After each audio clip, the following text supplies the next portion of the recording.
Bible గ్రంథము తెరచినట్లయితే ఆదికాండము 28వ అధ్యాయము 15వ వచనంలో చివరి మాటను జ్ఞాపకం చేసుకుందాము. ఆదికాండము 28వ అధ్యాయము 15వ వచనంలో,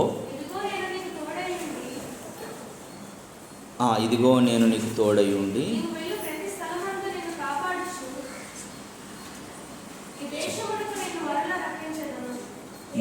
నేను నీతో చెప్పినది నెరవేరు వరకు నిన్ను విడువనని చెప్పగా, నేను నీతో చెప్పినది నెరవేరు వరకు.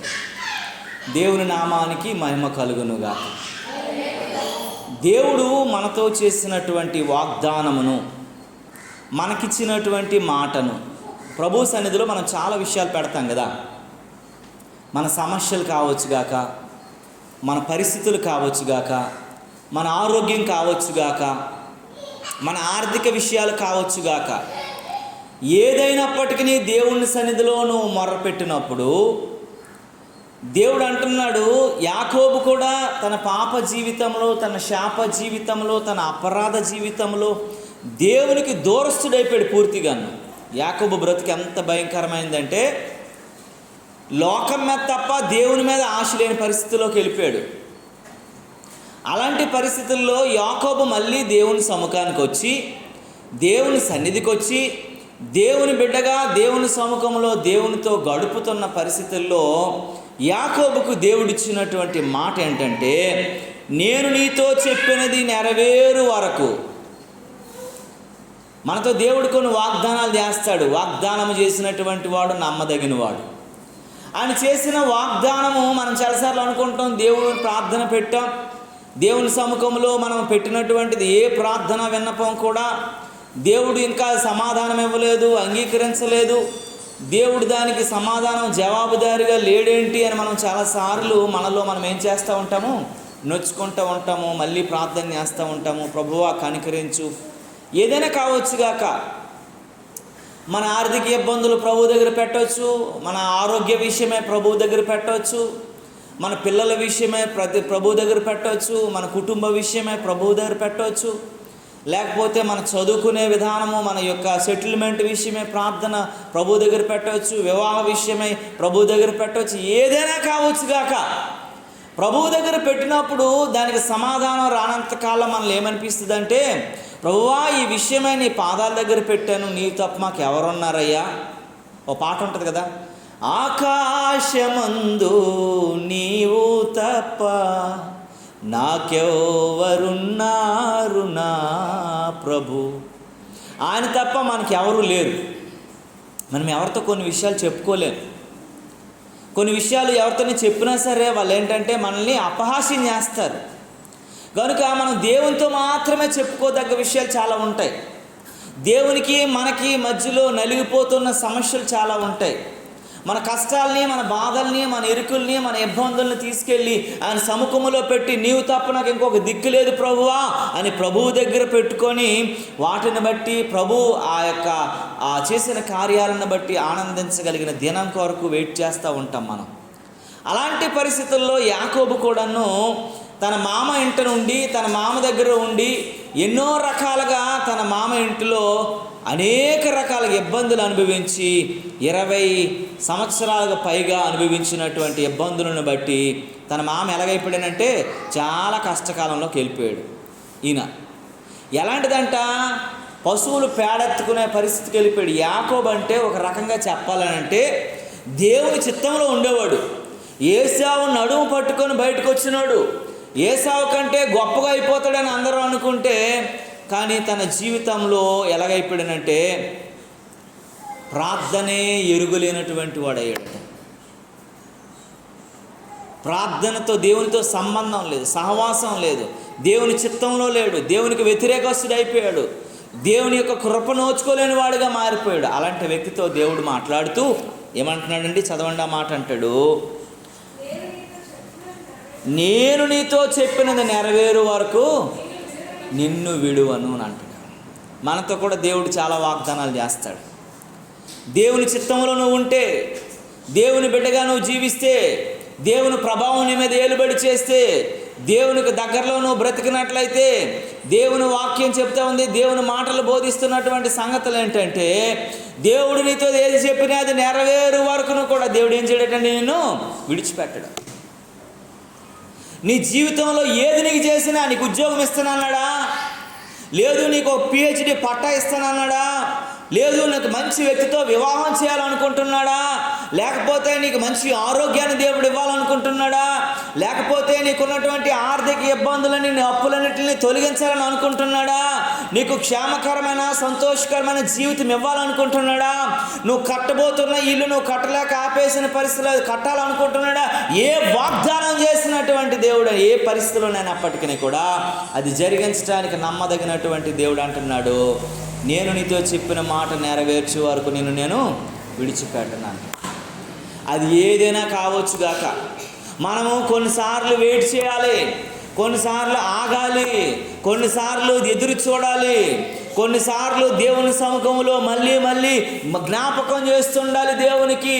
ఆయన మనస్సు కనికరించబడినంత వరకు, నీ వైపు ఆయన మనస్సు తిరిగినంత వరకు, ఆయన కనుదృష్టి నీ మీద పడినంత వరకును కూడా దేవుని వైపు నీ యొక్క ఆలోచన, నీ మనస్సు, నీ హృదయం తిప్పుకున్నట్లయితే, యాకోబుతో చేసినటువంటి దేవుడు, ప్రమాణం చేసిన దేవుడు నీతో కూడా ఈ ఉదయకాల సమయంలో ప్రమాణం చేస్తూ మాట్లాడుతూ ఉన్నది ఏంటంటే, దేవుని వాక్యం చెబుతూ ఉంది, నేను నీతో చెప్పినది నెరవేరు వరకు నేను విడిచిపెట్టను.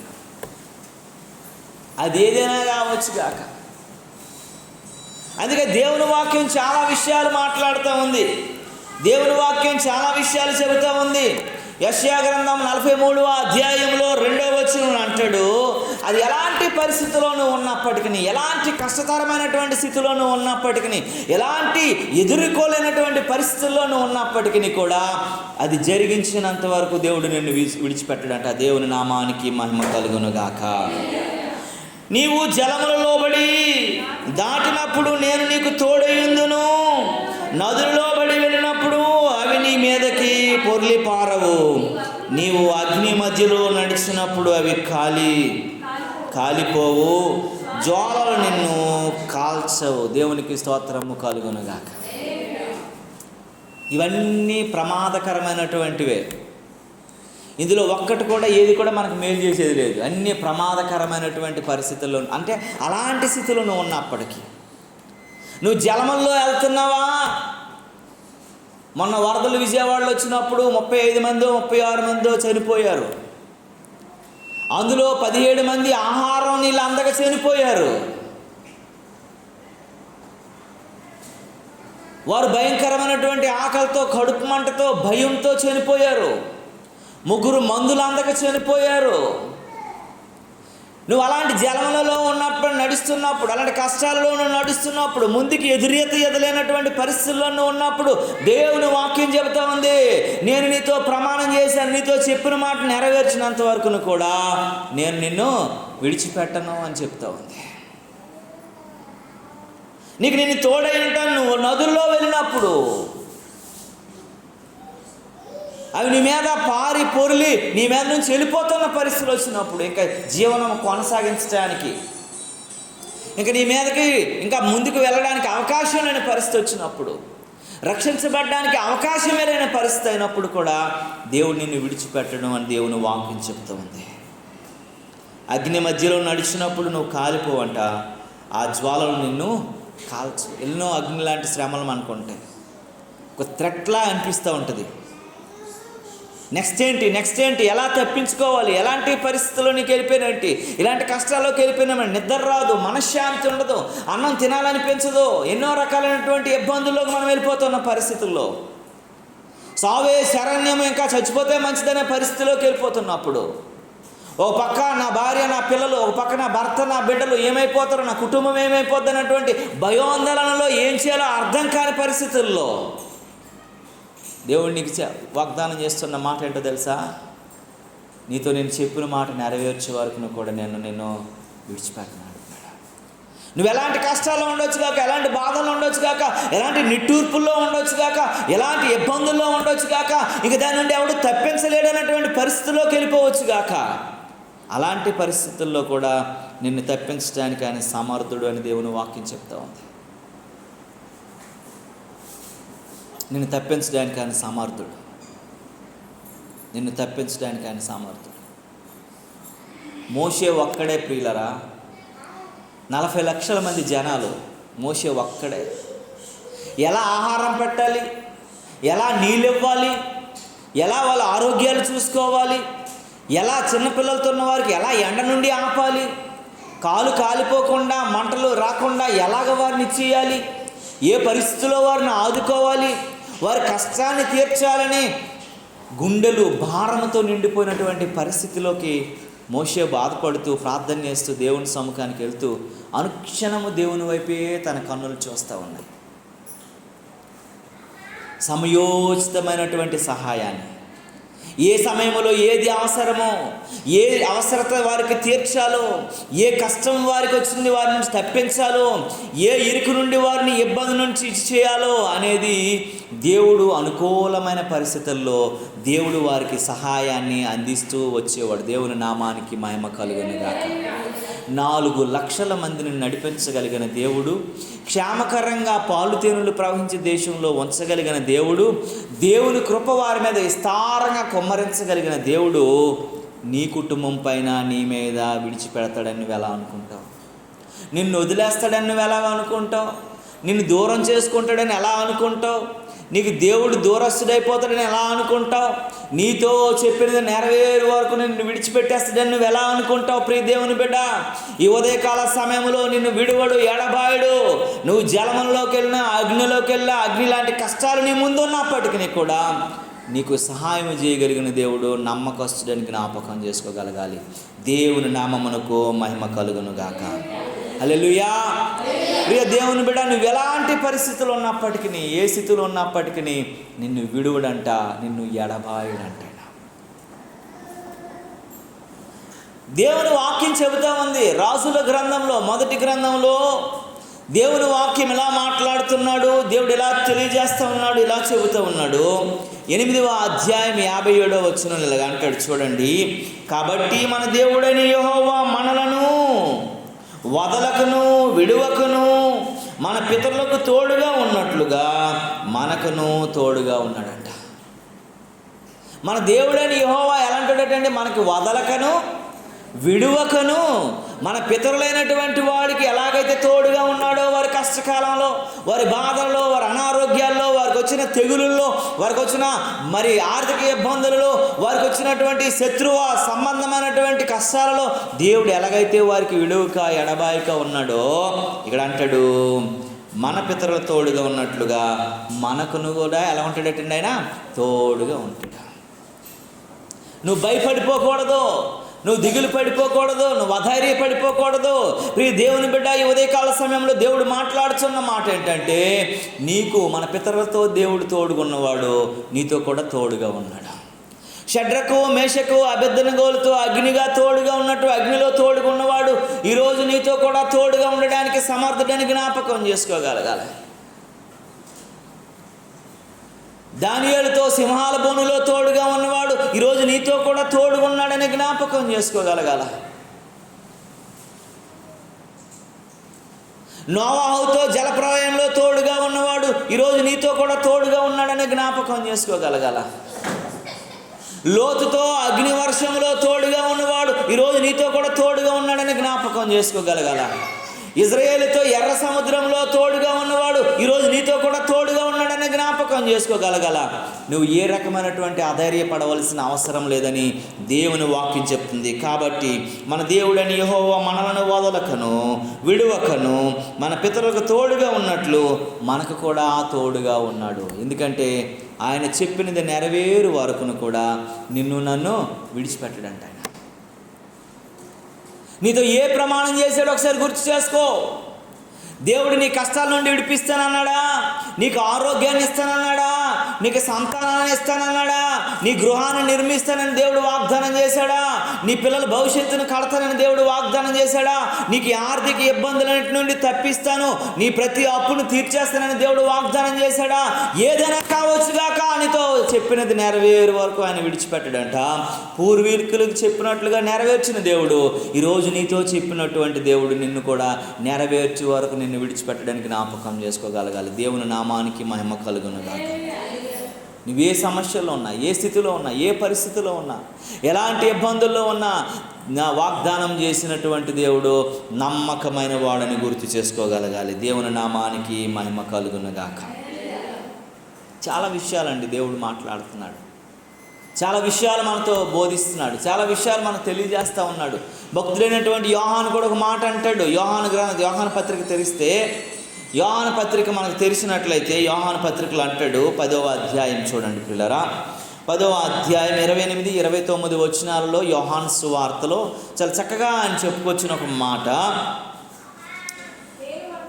నేను వాటికి నిత్య జీవం ఇచ్చుచున్నాను గనుక అవి ఎన్నటికీ నశింపవు, ఎవడును వాటిని నా చేతిలో నుండి అపహరించడు.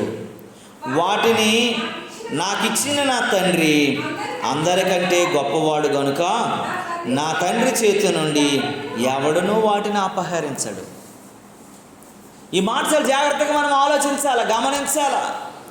దేవుని చేతిలోనూ ఉన్నావని, దేవుని యొక్క ఆధీనంలోనూ ఉన్నావని, దేవుని చిత్తంలోనూ ఉన్నావని, దేవుని యొక్క ఉన్నత స్థితిలోనూ ఉన్నావని, దేవుని ప్రణాళికలోనూ ఉన్నావని, దేవుని వాగ్దానం చొప్పున ఉన్నామని గుర్తు చేసుకోగలగాలి. ఈ ఉదయకాల సమయంలో దేవుని వాగ్దానంలో ఉన్నటువంటి నీవు, దేవుడు అంటాడు, నేను వాటికి నిత్య జీవమునిచ్చివాడను.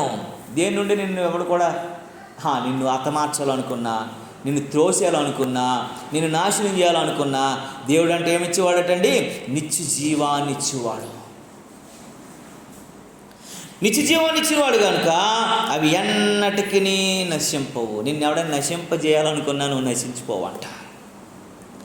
ఎవడునూ వాటిని నా చేతిలో నుండి అపహరించలేడు, దొంగతనం చేయలేడు.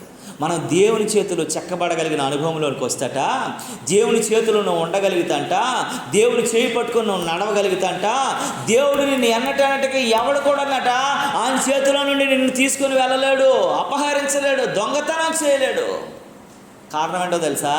నువ్వెవరి చేతిలో ఉన్నావు? దేవుని చేతిలో ఉన్నావు. అందుకే మనం పాట పాడతాం కదా, నీ చేతితో నన్ను పట్టుకో, నీ ఆత్మతో నన్ను నడుపు, శిల్పి చేతిలో శిలను నేను, అనుక్షణము నన్ను చెక్కుము, శిల్పి చేతిలో శిలను నేను, అనుక్షణము నన్ను చెక్కుము. ఆయన చేతిలో నువ్వు శిలగా మారిపోతే, ఆయన చేతిలో నువ్వు ఒక శిల్పముగా మారడానికి, దేవుడు చెక్కడానికి, నిన్ను ఆయన స్వరూప్యంలోనికి ఉంచడానికి కూడా ఆయన సిద్ధముగా ఉన్నాడని దేవుని వాక్యం చెబుతూ ఉంది. వాటిని నాకిచ్చిన నా తండ్రి అందరికంటే గొప్పవాడు. మనల్ని దేవుడు తండ్రి కుమారుడికి అప్పగించాడు కాబట్టి ఇకలోక సంబంధమైనటువంటి వారు అందరికంటే ఆయన గొప్పవాడు. ఆ గొప్పవాడైన దేవుడు అంటున్నాడు, నా తండ్రి చేతిలో నుండి ఎవడు వాటిని అపహరించగలడు? మనం ఆయన తండ్రి చేతిలో ఉన్నటువంటి, ఆయన వాగ్దానంలో ఉన్నటువంటి మనలను ఎలాగ అపహరించగలడు? ఎలాగ త్రోసిపుచ్చగలడు? ఎలాగ తీసుకోగలడు? ఎలాగ మనకు అన్యాయం జరిగించగలడు? ఎలాగ మనల్ని అపకీర్తిని జరిగించగలడు? ఎలాగ మనం కష్టాల్లో కూరుకోగలము? ఎలాగ మనం ఇబ్బందుల్లోకి వెళ్ళిపోగలమని దేవుని వాక్యము ఈ ఉదయకాల సమయంలో నీతో నాతో మాట్లాడు. నువ్వు బాధపడవచ్చు, నువ్వు అనుకోవచ్చు, నా పరిస్థితి ఏంటో, నా స్థితి ఏంటో, నేనేమైపోతానో, నేను ఎలా అయిపోతానో, నేను తప్పిపోయిన పరిస్థితిలోకి వెళ్ళిపోతానేమో. దేవుడు అంటున్నాడు కదా, నేను వాటికి నిత్య జీవము కలుగు చేయవాడు, నేను ఎన్నటన్నటికి నశింప, ఎవడునో వాటిని నా చేతిలో నుండి తీసుకోలేడట అని అంటాడు. వాటిని నాకు ఇచ్చిన నా తండ్రి అందరికంటే గొప్పవాడు కనుక నా తండ్రి చేతిలో నుంచి ఎవడు మనలను అపహరించలేడు. ఆయన చేతిలో ఉన్న వారం మనం, ఆయన చేతులతో నడిపించబడిన వారం మనం, ఆయన చిత్తములో ఉన్నవారం మనం. ఎవరు కూడా మనల్ని తీసుకుని వెళ్ళలేరు. ఎవరు కూడా మనల్ని తప్పించలేరు. ఎవరు కూడా మనల్ని శాపములో, అపరాధంలోనికి ఎవరు కూడా మనల్ని శత్రువు చేతుల్లోనికి తీసుకుని వెళ్ళలేరట. ఎందుకంటే దేవుని చేతిలో మనం ఉన్నవారు మనకి జ్ఞాపకం చేసుకోగలగాలి. దేవుడు మన చేతిలో పట్టుకుని ఉన్నాడని జ్ఞాపకం చేసుకోగలగాలి. ఈ లోకములో ఉన్న వారందరికంటే ఆయన ఎలాంటి వాడటండి? గొప్పవాడు కనుక ఆ గొప్పవాడి చేతిలో మనం చెక్కబడిన వారు మనం గుర్తు చేసుకోగలగాలి. దేవుని నామానికి మహిమ కలుగును. ఎలా ఉన్నావు నీవు నేను మనం ఆలోచించుకోవాలి ప్రియులారా. దేవుని చిత్తంలో నువ్వు ఇంకా దేవుడు నాకు వాగ్దానం చేసినటువంటి వాడు, నమ్మదగిన వాడు, ఇంకా నన్ను వదిలేశాడు, విడిచిపెట్టేశాడని నీవు బాధలో ఉంటే యాకోబుతో చేసినటువంటి వాగ్దానం నీతో చేసిన దేవుడు నీతో మాట్లాడుతున్నాడు. ఏమనంటాడు? మీతో చెప్పింది నెరవేరు వరకును కూడా మిమ్మల్ని నేను విడిచిపెట్టాను. మీతో నేను వాగ్దానం చేశాను. నువ్వు అడిగిన దానికి నేను ఆమెను చెప్పాను. నువ్వు అడిగినప్పుడు నేను ఇస్తానని అన్నాను. నీకు అది కరెక్ట్ అని ఆలోచించాను. నువ్వు ఆ స్థితిలో ఉండాలని నేను కోరుకున్నాను. నిన్ను అలా చూడాలని నా ఊహలో నువ్వు ఉన్నావు, నా ఆలోచనలో నువ్వు ఉన్నావు. నిన్ను నలవంచడానికి నేను సమర్థుడిని కనుక నేను విడిచిపెట్టనని వాగ్దానం చేసిన వాడు చెప్తున్నాడు. నెరవేరు వరకును కూడా వదిలేడంట. ఇదేం బిడ్డ, ఎన్నో వాగ్దానాలు దేవుడు నీతో చేశాడు. ఎన్నో రకాలుగా నువ్వు అడిగావు, ఎన్నో రకాలుగా నువ్వు ఆ ఇబ్బందులు నువ్వు కనుగొన్నావు. దేవుని చిత్తంలో ఎన్నో రకాలుగా నువ్వు ఉన్నావు. కానీ దేవునిలో లేని వ్యక్తిగా నువ్వు ఉన్నావేమో జ్ఞాపకం చేసుకోగలిగే. దేవుని చిత్తంలో లేని వ్యక్తిగా మనం ఉన్నటువంటి వ్యక్తులుగా ఉన్నామేమో జ్ఞాపకం చేసుకుందాం. ఆలోచిద్దాం. దేవుని చిత్తానికి మనం లోబడిన వ్యక్తులుగా మనం ఉండడానికి ప్రయత్నిద్దాం పిల్లారా. ప్రయత్నిద్దాం. మనం ఏమై ఉన్నాం, మనం ఎలా ఉన్నామనేది జ్ఞాపకం చేసుకొని దేవుని చిత్తంలోకి మనం వెళ్దాం. ఇంకొన్ని మాటలు జ్ఞాపకం చేసుకుందాం. హెబ్రీయులకు రాసినటువంటి పత్రిక 13వ అధ్యాయం చూడండి, 5-6 వచనాలను చూద్దాం. హెబ్రీయులకు రాసిన పత్రిక 13వ అధ్యాయం 5-6 వచనాలను చూద్దాం పిల్లలు. ధనాపేక్ష లేని వారై మీకు కలిగిన వాటితో తృప్తి పొందియుండుడి. నిన్ను ఏమాత్రమును విడువను, నిన్ను ఎడబాయను ఆయన చెప్పాను కదా. కాబట్టి ప్రభువు నాకు సహాయకుడు, నేను భయపడను. నరమాతుడు నాకు ఏమి చేయగలడు అని మంచి ధైర్యముతో చెప్పగలవారమై ఉన్నా. దేవుని నామానికి మహిమ కలుగును గాక. దేవుని వాక్యం ఏం చెప్తా ఉందండి? మనం ఏలోక సంబంధమైన వాటిపైన మన మనస్సు ఉండకూడదట. పరలోక సంబంధమైన వాటిపైన మన మనస్సు ఉండాలంట. పరలోక సంబంధమైన బిడ్డలుగా మనం ఉండడానికి సిద్ధపడే వారంగా ఉండాలంట. దేవుని చిత్తానికి మనం లోబడిన వారంగా మనం ఉండాలని దేవుని వాక్యం చెబుతూ ఉంది. దేవుని బిడ్డలమైనటువంటి వారంగా ఉండాలని దేవుడు వాక్యం చెప్తున్నాడు. మనకట తృప్తి కలిగి మనం ఉంటట నిన్ను ఏమాత్రము విడువను, నిన్ను ఎడబాయను అని చెప్తూ, కాబట్టి ప్రభువు నాకు సహాయకుడు, నేను భయపడను, నరమాత్రుడు నాకు ఏమి చేయగలడు అని మించిన ధైర్యంతో మనం చెప్పగలిగిన వారు ఉండాలంట. మన శ్రమలు వచ్చినప్పుడు, మన కష్టాలు వచ్చినప్పుడు, మన ఇరుకులు వచ్చినప్పుడు, మన ఇబ్బందులు వచ్చినప్పుడు, మనం ఏది వచ్చినా సరే మనకి ఇది ఎవడైనా ఏం చేయగలుగుతాడు? మనతో ఎవరున్నారటండి? దేవుడు మనతో ఉన్నాడు. మనుషుడు ఏం చేయగలుగుతాడు? మనుషుల సహాయం వ్యర్థం, రాజుల సహాయం వ్యర్థం. మనం యెహోవాని ఆశ్రయించుట మనకి అది మేలు, మంచిది.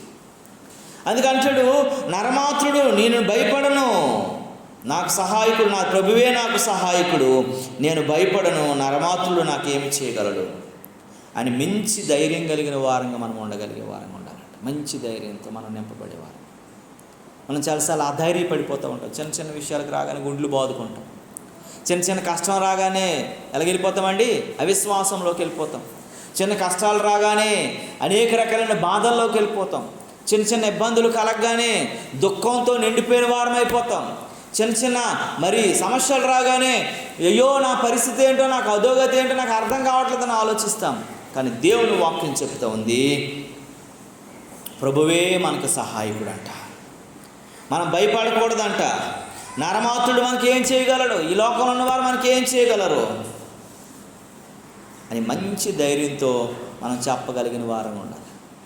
నువ్వు ఎన్నోసార్లు ఇబ్బందులు వచ్చినప్పుడు నాకు దేవుడు ఉన్నాడు, నా పక్షాన ఉన్నాడు, ఈ సమస్యలే నాకేం చెయ్యు, దేవుడు నన్ను రక్షిస్తాడు, నన్ను నడిపిస్తాడనే ధైర్యంతో నువ్వు చెప్పగలిగిన వ్యక్తిగా ఎప్పుడైనా ఉన్నావా?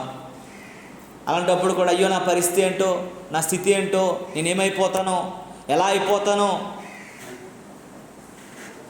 నాకు చాలా భయం వేస్తుంది, ధైర్యం రావట్లేదు, నిలబడలేమేమో, పడిపోతానేమో అనేటువంటి పరిస్థితిలోకి వెళ్ళి ఎన్నోసార్లు అవిశ్వాసాన్ని వ్యక్తపరిచేవేమో సమయంలో ఒకసారి ఆలోచించవలసిన అవసరం ఉంది. ప్రియ దేవుని బిడ్డ, దేవుడు నరమాత్రుడు యాపాటివాడు, ఈ లోకంలో ఉన్నవాడు యాపాటివాడు. మనకున్నటువంటి దేవుడు ఆయన గొప్పవాడు, గనుడు కనుక ఆయనకు అసాధ్యం అనేది ఏమీ లేదు. సమస్తము చేయగలిగిన సమర్థుడైన ఆ సమస్తము చేయగలిగిన దేవునికి నువ్వు కృతజ్ఞత కలిగి ఉండి, ధైర్యం కలిగి ఉండి, బలమైన దేవుని మీద ఆధారపడగలిగి ఉంటట అన్ని విషయాలలో నీతో చెప్పిన నెరవేరు వరకు కూడా దేవుడు నేనేం చేయడటండి, విడిచిపెట్టడా. నీతో ఏం చెప్పాడో అన్నీ దేవుడు జరిగిస్తాడండి. నీతో ఏం చెప్పాడు అన్నీ దేవుడు చేస్తాడు. డొనాల్డ్ ట్రంప్ ఒక మాట అన్నాడు మనను. నేను ఒక ఇంటర్వ్యూ చూశాను బీబీసీలో. ఆ ఇంటర్వ్యూలో నాకు చాలా ఆశ్చర్యం అనిపించింది.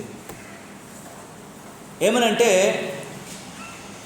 నేను యథార్థంగా మాట్లాడతాను ప్రభువా, దేవునితో చెప్తున్నాడు ఇంటర్వ్యూలో.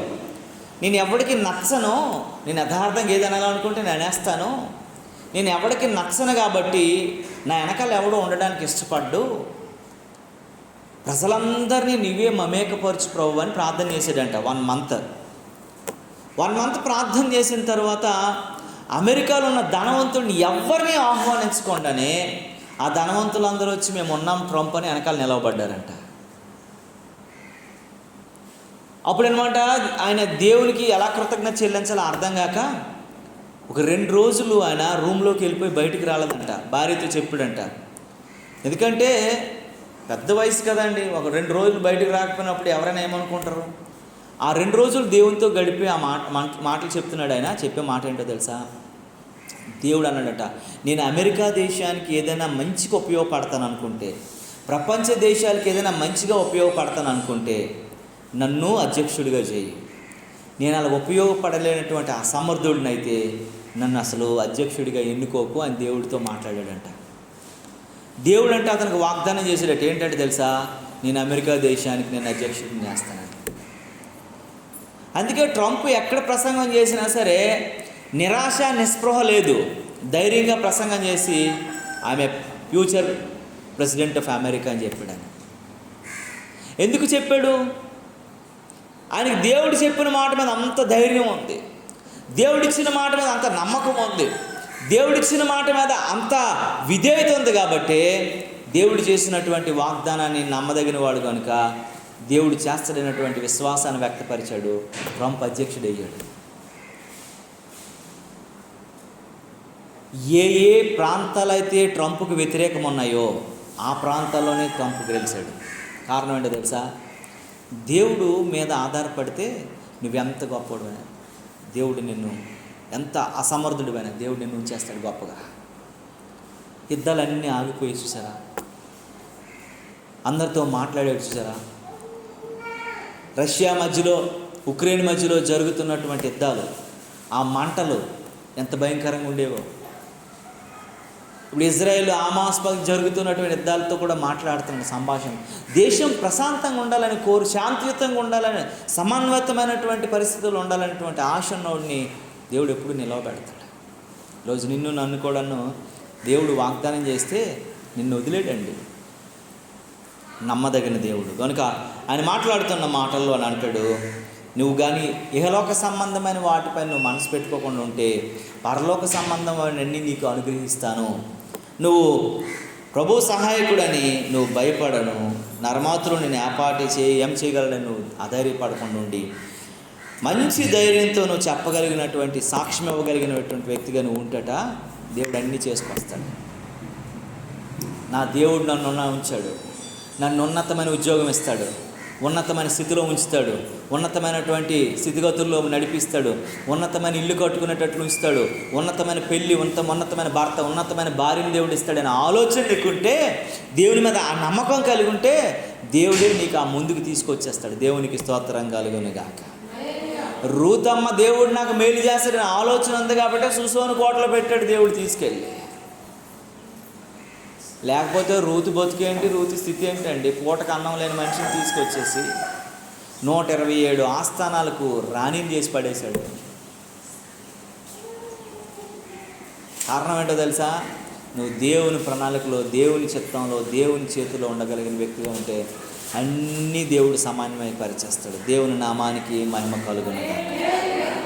కీర్తనాకారుడు అంటాడు 121 కీర్తనలు అంటాడు కదా, 121 కీర్తనలో కీర్తనాకారుడు అంటాడు 8-9 వచనాల్లో ఈ మాట మనం చాలాసార్లు చదువుకున్నాం. 121 కీర్తన అంటాడు కదా, ఏమని అంటాడంటే, యెహోవాయే నిన్ను కాపాడువాడు, నీ కుడి ప్రక్కను యెహోవా నీకు నీడగాను, పగల ఎండ దెబ్బను తగులదు, రాత్రి వెన్నుల దెబ్బను నీకు తగులదు, అపాయము నీ వద్దకు రాకుండా యెహోవా నిన్ను కాపాడును, ఆయన నీ ప్రాణమును కాపాడును, ఇది మొదలుకొని నిరంతరము నీ రాకపోకలు యందు యెహోవా నిన్ను కాపాడు. ఒకరోజు కాదట, ఇది మొదలుకొని ఈ రోజు నుంచి, టుడే ఆన్వర్డ్స్, నీ రాకపోకల్లోను, నీ కష్టంలోను, నీ బాధలోను, నీ ఇరుకులోను, నీ ఇబ్బందులోను, పగల ఎండ దెబ్బ, రాత్రి వెన్నెల దెబ్బ ఏది తగులకుండా ఆయన కాపాడుతూనే ఉంటాడు. దేవుడి పని అది. ఆయన కునుకడు నిద్రపోడంట, ఆయన కునుకడు నిద్రపోడంట. నువ్వేమో కునికేస్తావేమో, నువ్వేమైనా దేవుణ్ణి దూరంగా ఉంటావేమో, నువ్వేమైనా దేవునికి సమయం ఇవ్వవేమో కానట, దేవుడు మాత్రం నిన్ను కాచినటువంటి దేవుడు అని ఎప్పుడు నిద్రపోడంట. అయ్యో నా బిడ్డ, నా మీద ఎంత విశ్వాసం, ఎంత నమ్మకంతో ఉన్నదే, వీరిని ఎలా విడిచిపెట్టేస్తున్నానని నీ పక్కనే ఉంటాడు, నీకు సహాయం చేస్తూనే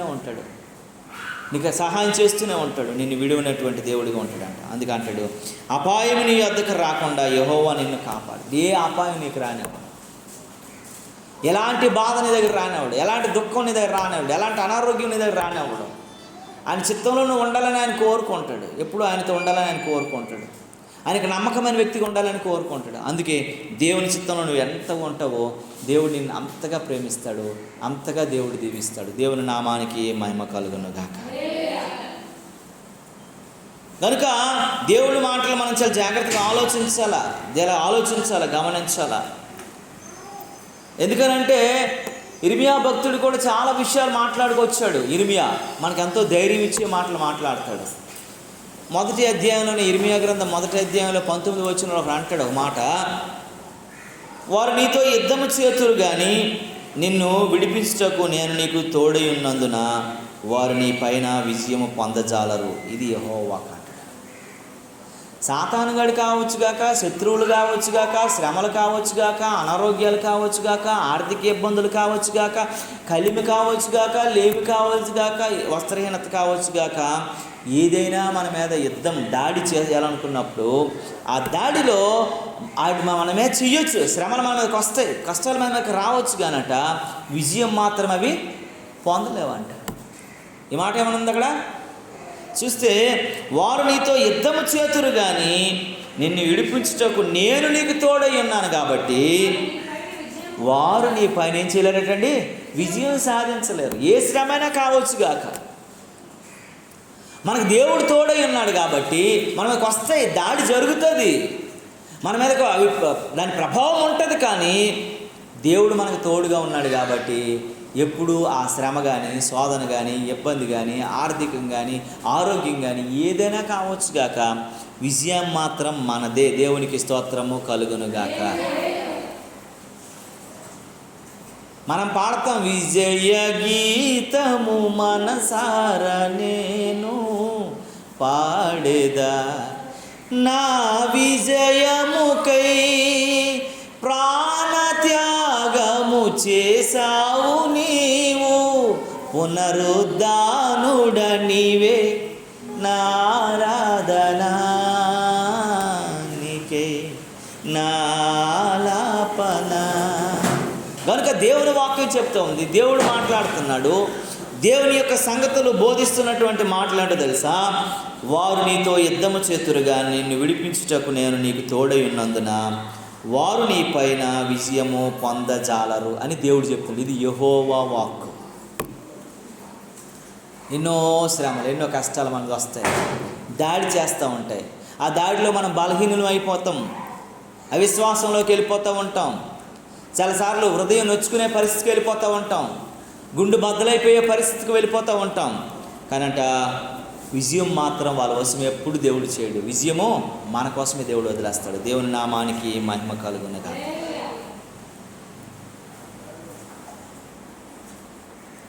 ఎందుకనంటే ఆయన చెప్తున్నాడు కదా, ఏమంటాడంటే భయపడొద్దు, వారిని చూసి దిగులు పడొద్దు, నీతో కూడా వచ్చువాడు నీ దేవుడని యెహోవా అంటాడు.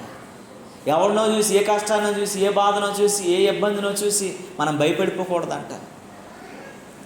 ఏ శ్రమలను చూసి భయపడిపోకూడదంట.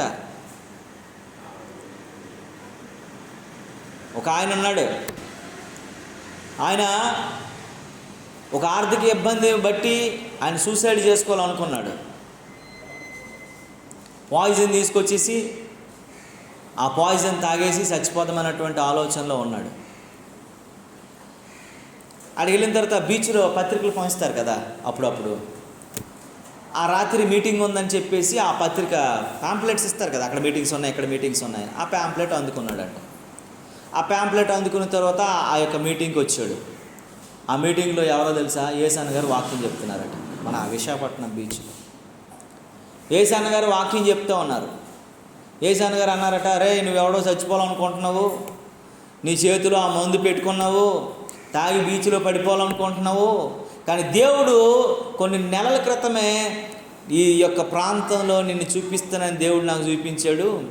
నేను ఈ ఊరికి రావడానికి కానీ, ఈ ఊరిలో వాక్యం చెప్పడానికి కానీ నాకు సమయం లేదు, సందర్భం కాదు, కానీ నీ కొరకు దేవుడు పంపించాడని చెప్పగానే స్టేజ్ ముందుకు పరిగెత్తుకొని వెళ్ళాడట. ఆడే నేను అనుకున్నప్పుడు వెళ్ళి, ఇదిగోండి నేను తాగి చచ్చిపోవాలనుకున్నాను, నా భార్య, నేను, నా బిడ్డలు, నా పరిస్థితి ఇంకా అంతే అయిపోవాలనుకోయింది. కానీ నా బ్రతుకులో దేవుడు చేసిన మేలేంటో తెలుసా, ఈరోజు నన్ను రక్షించాడు, నన్ను సేవకుడిగా మార్చాడు, నన్ను చేసాడని చెప్తున్నాను. కనుక దేవుని బిడ్డలమైనటువంటి మనము భయపడకూడదు. అందుకే ద్వితీయోపదేశకాండం 31:6 అంటాడు కదా, భయపడకుడి, వారిని చూసి దిగులు పడకుడి, నీతో కూడా వచ్చువాడు నీ దేవుడని యెహోవాయే, ఆయన నిన్ను విడువడు, నిన్ను ఎడబాయుడు. నీతో వచ్చే దేవుడంట నిన్ను విడిచేవాడు కాదు, నిన్ను కష్టాల్లో వదిలేసి వెళ్ళిపోయినటువంటి వాడు కాదు, శ్రమలో వదిలేసి వెళ్ళిపోయినటువంటి వాడు కాదు. నిన్ను విడువడు, ఆయన ఎడబాయుడు. ఎప్పుడు మనకు తోడుకుంటాడండి మన దేవుడు. యేసు ప్రభువులోని గొప్పతనం అది. చూడండి, ప్రపంచంలో మనం పాపులమని తెలిసి, మనం దరిద్రులమని తెలిసి, మనం మాట వినలేని వారమని తెలిసి, మనం వ్యతిరేక స్వభావం అని తెలిసినప్పటికీ కూడా మన కొరకే ప్రాణత్యాగం చేయగలిగినటువంటి వాడు యేసు ప్రభు లోకానికి వచ్చాడంటే ఇంకా అంతకంటే ఇంకేం చెప్పాలండి.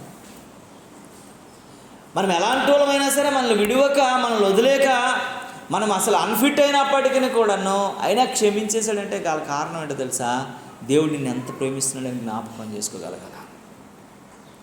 నిన్ను ఎంత ప్రేమిస్తున్నాడంటే అసలు విలువ, నువ్వు ఆ ప్రేమకు విలువ కట్టలేనంతగా ప్రేమిస్తున్నాడు ఆయన. విలువ కట్టలేనంతగా ప్రేమిస్తున్నాడు ఆయన. విలువ కట్టలేనంతగా ప్రేమిస్తున్నాడు. చూడండి, ఒక మాట చూడండి, యెషయా గ్రంథం 41:10 అంటాడు, 41:10 అంటాడు,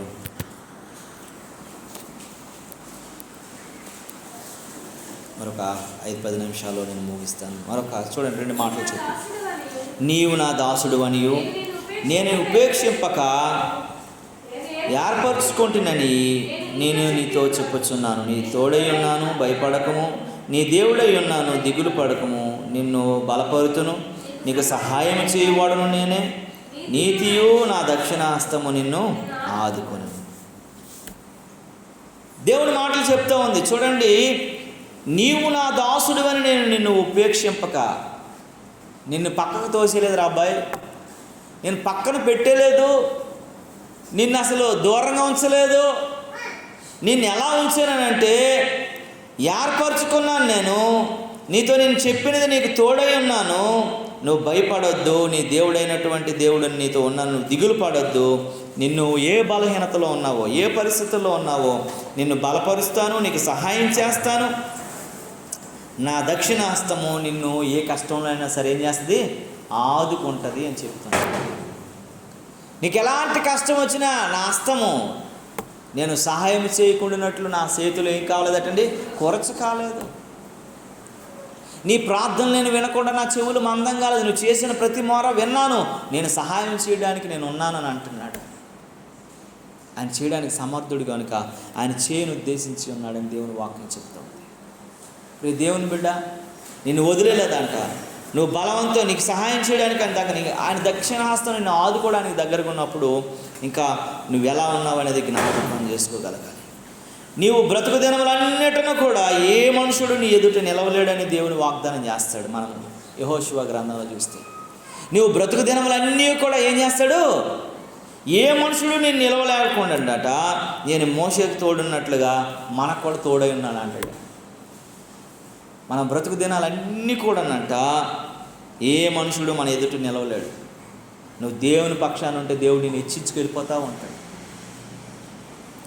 నిన్ను ఏ మనుషుడు నీ ముందు నిలవలేడటండి. మోషేతో దేవుడు వాగ్దానం చేసినాడు, ఈరోజు మనతో కూడా వాగ్దానం చేస్తున్నాడు. నేను బలహీనురాల్ని, బలహీనుడిని అనుకోవడానికి లేదు. నీలో నీవు ఉన్నంతకాలం, నీవు అనుకున్నంతకాలం నువ్వు బలహీనుడివే, నీవు బలహీనురాలువే, నేను బలహీనుడిని, మనం బలహీనులమే. మనతో దేవుడు ఉన్నాడు, ఆయన బలవంతుడు అనుకునేటప్పుడు మనం ఏమవుతామండి, బలవంతులం అవుతాం. దేవుని నామానికి మహిమ కలుగునుగా. నీతో ఉన్నంతకాలం, నీవు అనుకున్నంతకాలం, నేను ఇంతే అనుకున్నంతకాలం నువ్వు బలహీనుడివే, నువ్వు బలహీనురాలువే.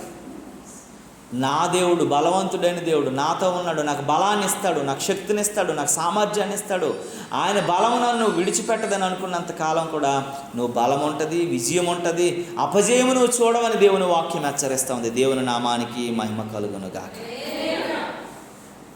అందుకే నువ్వు బ్రతికి దినాలన్నీ కూడా ఏ మనుషుడు నీ ముందు ఉండలేడంట. ఏ మనుషుడికి అవకాశం ఇవ్వడు దేవుడు. ఎందుకంటే ఆయన నీ ముందు నడుస్తాడంట. ఆయన దుడ్డుగారియు దండమయు నీ ముందు అది నడుస్తూ ఉంటుంది. ఎవడొచ్చినా ఎదుర్కొని కొట్టు పడేస్తూ ఉంటుంది. ఆయన శక్తి నీ ముందు నడుస్తూ ఉంటుంది, ఆయన ప్రభావం నీ ముందు నడుస్తూ ఉంటుంది.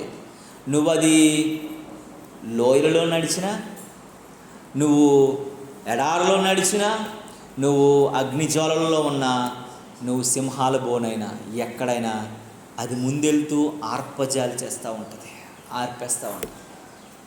కనుక ప్రియమైనటువంటి దేవుని బిడ్డలారా, నీవు బ్రతుకు దినములన్నీ ఏ మనుషుడు నీ ముందు నిలవబడినవ్వదాయన.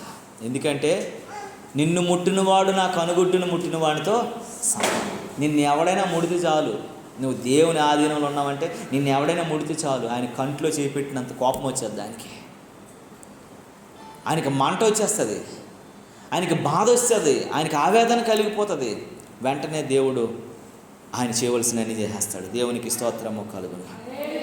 ఎందుకనంటే మనం అనుకోవచ్చు, ఇన్ని మాటలు చెప్తున్న దేవుడు ఇవన్నీ చేస్తాడా అని మనకు అవిశ్వాసం కలగవచ్చు. అందుకే సంఖ్యాకాండంలో చెప్తాడు, 23వ అధ్యాయంలో చెప్తాడు కదా, 19 అంటాడు, నేను అబద్ధం ఆడుటకు ఆయన మానవుడు కాదు, పశ్చాత్తాపడుటకు ఆయన నరమాతుడు కాదు, ఆయన చెప్పినది చేయకుండా ఆయన మాట ఇచ్చి నెరవేర్చకుండా అంటాడు. ఆయన ఎలా అంటాడనంటే ఆయన మాట ఇచ్చి నెరవేర్చకుండా ఉండడు. ఆయన మనిషి కాదంట తప్పిపోవడానికి, ఆయన మనిషి కాదు వదిలేయడానికి, ఆయన మనిషి కాదు పక్కన పడేయడానికి. ఆయన ఎవడండి? దేవుడు, బలమైన దేవుడు, గనుడైన దేవుడు. అది అంటాడు, దేవుడు అబద్ధం ఆడుటకు ఆయన మానవుడు కాదు, పశ్చాత్తాపడుటకు ఆయన నరపుత్రుడు కాదు, ఆయన చెప్పినది చెప్పకుండా, ఆయన చేయకుండా, ఆయన మాట ఇచ్చి స్థాపింపకుండా, జరిగించకుండా వదిలేస్తాడు అని అంటున్నాడు. చేయడు కదా. కనుక నేను మనం ఎలా ఉన్నామనేది ఆలోచించాలి. ఇహలోక సంబంధమైనటువంటి వ్యక్తులుగా, ఇహలోక సంబంధమైన మనుషులుగా, ఇహలోక సంబంధమైన వాటిపైన మన మనసు పెట్టుకొని మనం బ్రతుకుతున్నామేనో జ్ఞాపకం చేసుకోగలగాల. దేవుడు మన పక్షాన ఉన్నాడు, మనకి విరోధి ఎవ్వడు ఉండడంట. నువ్వు దేవుడిని పక్షాన ఉంటున్నప్పుడు ఏ విరోధం ఉంటాడండి? అపోస్తలుడైన పౌలు రోమా సంఘానికి తెలియజేస్తాడు, అని అంటాడు. 8వ అధ్యాయంలో ఆ మాటలు చెప్పుకొస్తాడు. 31, 32 అంటాడు కదా. ఏమని అంటాడంటే, దేవుడు మన పక్షమున ఉండగా మనకి విరోధి ఎవడు? మన సొంత కుమారుని మనకు అనుగ్రహించి, మనకి హింసించి, మన బాధలన్నింటినీ తప్పించి, సమస్తాన్ని మన కొరకు అన్ని చేసుకున్న దేవుడు, మన కొరకు ఇవ్వగలిగిన దేవుడు మనల్ని ఎలా వదిలేస్తాడండి? మనల్ని ఎలా విడిచిపెట్టేస్తాడండి? మనల్ని ఎలాగండి ఇచ్చేసేస్తాడు? అందుకే నీవు నేను మనం ఎలా ఉండాలంటే, ఆకాశము భూమి గతించిన సరే అని మాటలు గతించవు కనుక నీతో ప్రమాణం చేసిన దేవుడు, నీతో చెప్పినటువంటి దేవుడు ఏమన్నాడండి? యాకోబుతో నేను చేసినటువంటి మాట నెరవేర్చే వరకును కూడా నేను విడువనని అంటాడు. ఎందుకంటే భూమి ఆకాశాలు గతించిపోయినా సరే ఆయన మాటలు గతించవు. ఆయన నమ్మకస్తుడైన దేవుడు కనుక ఆయన కృప మనతో ఉండినట్లుగా మనం ఎలా ఉన్నామనేది ఆలోచించుకోబద్దులమై ఉన్నాం. అందుకే శరీర సంబంధమైనటువంటి సాధకం కాదు, ఆత్మ సంబంధమైనటువంటి సాధకంలోనికి మనం రావాలి. ఆత్మ సంబంధమైనటువంటి సాధకం చేసేవారు, భక్తి సాధన చేసేవారుగా మనం మారాలి. దేవుని చిత్తంలోకి వెళ్తున్నప్పుడు ఇవన్నీ ఆయన తీసుకుంటాడు, బాధ్యతలన్నీ కూడా. ఎవరైనా మనల్ని అడాప్ట్ చేసుకున్నారనుకోండి, అంటే అడాప్ట్ అంటే తెలుగులో దత్తత చేసుకున్నారనుకోండి, ఆ దత్తత చేసుకునేవాడు ఆ రోజు నుంచి ఏమని రాస్తాడు? ఆ రిజిస్ట్రేషన్లో వీడికి ఏ కష్టం వచ్చినా అన్నింటికి నేనే బాధ్యుడిని అని రాస్తాడు. వీడికి జ్వరం వచ్చినా, వీడికి జబ్బు వచ్చినా, వీడికి ఆరోగ్యమైనా, వీడి చదువైనా, వీడి కష్టం వచ్చినా, వీడి బాధలు వచ్చినా, వీడి బట్టలు, అన్నం అన్నీ నేనే పెడుతున్నాను. అలాగే దేవుడు కూడాను నిన్ను అడాప్ట్ చేసుకున్నాడు. ఎలాగా? తన కుమారుని యొక్క రక్తం ద్వారా నిన్ను కొనుక్కున్నాడు. రక్తం ఇచ్చి నిన్ను సంపాదించుకున్న దేవుడు నిన్ను కష్టం వచ్చినా, శ్రమ వచ్చినా, బాధ వచ్చినా నిన్ను విడువడు, ఎడతాడు. ఎందుకంటే కొనుక్కున్నాడు కనుక. ఒక నిబంధన చేసుకున్నాడు నీకు నాకు మధ్యలో, ఒక నిబంధన, తన కుమారుడైనటువంటి శిలువ యాగం. ఆ నిబంధనలో ఆయన తప్పోడంటే మాట ఇచ్చినటువంటి వాడు కనుక ఆ నిబంధన మన మధ్యన ఉంది కనుక నేను మనము అధైర్యపడవలసిన అవసరం లేదు. దేవుడు చేస్తానన్నది చేసినంత వరకు మనల్ని విడిచిపెట్టడానికి గుర్తు చేసుకొని మనం ముందుకు సాగిపోదాం. ప్రార్థన చేసుకుందాం. పరిశుద్ధుడా, జీవము కలిగిన యేసయ్యా నీకు వందనాలు నాయనా. నీకే స్తోత్రాలు చెల్లిస్తున్నాము తండ్రి. కృప కలిగిన రాజా, మీకే వందనాలు